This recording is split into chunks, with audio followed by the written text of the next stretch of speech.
സത്യവേദ പുസ്തകം ഉൽപ്പത്തി പുസ്തകം 1-ാം അധ്യായം 1-ാം വാക്യം. ആദിയിൽ ദൈവം ആകാശവും ഭൂമിയെ സൃഷ്ടിച്ചു. 2-ാം വാക്യം. ഭൂമി പാഴായി ശൂന്യമായി ഇരുന്നു, ആഴത്തിന്മീതെ ഇരുളുണ്ടായിരുന്നു. ദൈവത്തിൻ്റെ ആത്മാവ് വെള്ളത്തിന്മീതെ പരിവർത്തിച്ചു കൊണ്ടിരുന്നു. 3-ാം വാക്യം. വെളിച്ചമുണ്ടാകട്ടെ എന്ന് ദൈവം കൽപ്പിച്ചു. 4-ാം വാക്യം.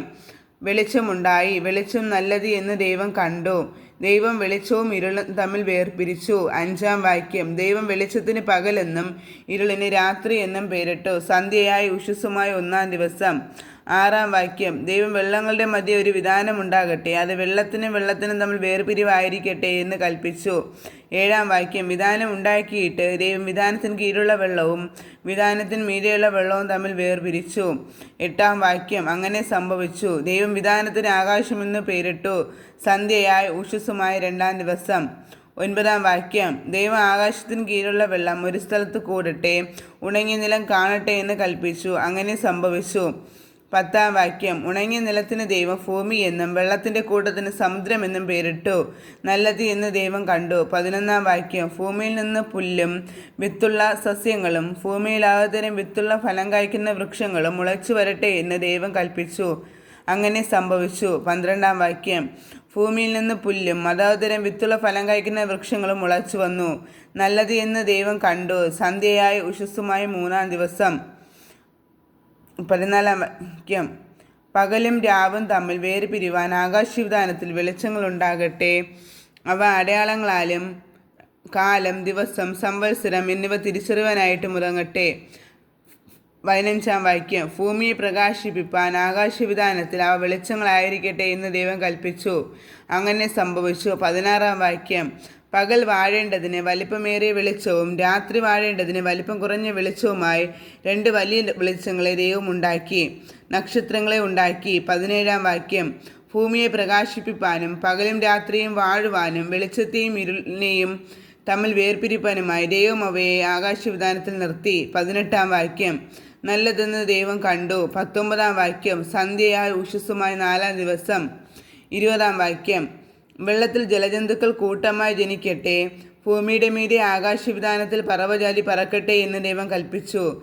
21-ാം വാക്യം. ദൈവം വലിയ തിമിംഗലങ്ങളെയും വെള്ളത്തിൽ കൂട്ടമായി ജനിച്ച് ചരിക്കുന്ന അതാതുതരം ജീവജന്തുക്കളെയും അതാതുതരം പറവജാതിയെ സൃഷ്ടിച്ചു. നല്ലത് എന്ന് ദൈവം കണ്ടു. 22-ാം വാക്യം. നിങ്ങൾ വർദ്ധിച്ചു പെരുകി സമുദ്രത്തിലെ വെള്ളത്തിൽ നിറവിൻ, പറവജാതി ഭൂമിയിൽ പെരുകട്ടെ എന്ന് കൽപ്പിച്ചു.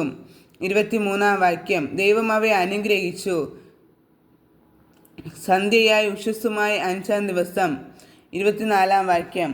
അതാതുതരം കന്നുകാലി, ഇടജാതി, കാട്ടുമൃഗം ഇങ്ങനെ അതാതുതരം ജീവജന്തുക്കൾ ഭൂമിയിൽ നിന്ന് ഉളവാകട്ടെ എന്ന് ദൈവം കൽപ്പിച്ചു.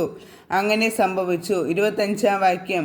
ഇങ്ങനെ ദൈവം അതാതുതരം കാട്ടുമൃഗങ്ങളെയും അതാതുതരം കന്നുകാലികളെയും അതാതുതരം ഭൂചര ജന്തുക്കളെയും ഉണ്ടാക്കി.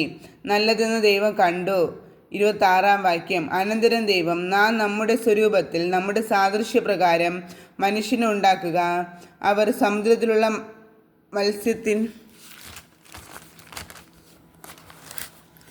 മത്സ്യത്തിന്മേലും ആകാശത്തിലുള്ള പറവജാതിയിന്മേലും മൃഗങ്ങളിന്മേലും ഭൂമിയിന്മേലും ഭൂമിയിലിഴയുന്ന സകല ഇടജാതിയിന്മേലും വാഴട്ടെ എന്ന് കൽപ്പിച്ചു. 27-ാം വാക്യം. ഇങ്ങനെ ദൈവം തൻ്റെ സ്വരൂപത്തിൽ മനുഷ്യനെ സൃഷ്ടിച്ചു. ദൈവത്തിൻ്റെ സ്വരൂപത്തിൽ അവനെ സൃഷ്ടിച്ചു, ആണും പെണ്ണുമായി അവരെ സൃഷ്ടിച്ചു. 28-ാം വാക്യം. ദൈവം അവരെ അനുഗ്രഹിച്ചു. നിങ്ങൾ സന്താനപുഷ്ടിയുള്ളവരെ പെരുകി ഭൂമിയിൽ നിറഞ്ഞ് അതിനെ അടക്കി സമുദ്രത്തിലെ മത്സ്യത്തിന്മേലും ആകാശത്തിലെ പറവജാതിയിന്മേലും സകല ഭൂചര ജന്തുവിന്മേലും വാഴുവിനെന്ന് അവരോട് കൽപ്പിച്ചു. 29-ാം വാക്യം. ഭൂമിയിലെങ്ങും വിത്തുള്ള സസ്യങ്ങളും വൃക്ഷത്തിൻ്റെ വിത്തുള്ള ഫലം കായ്ക്കുന്ന സകല വൃക്ഷങ്ങളും ഇതാ ഞാൻ നിങ്ങൾക്ക് തന്നിരിക്കുന്നു, അവ നിങ്ങൾക്ക് ആഹാരമായിരിക്കട്ടെ. 30-ാം വാക്യം.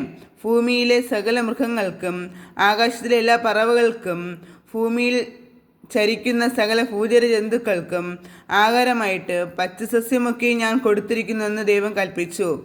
അങ്ങനെ സംഭവിച്ചു. 31-ാം വാക്യം. താൻ ഉണ്ടാക്കിയതിനെ ഒക്കെയും ദൈവം നോക്കി, അത് എത്രയും നല്ലത് എന്ന് കണ്ടു. സന്ധ്യയായി ഉഷസ്സുമായി 6-ാം ദിവസം.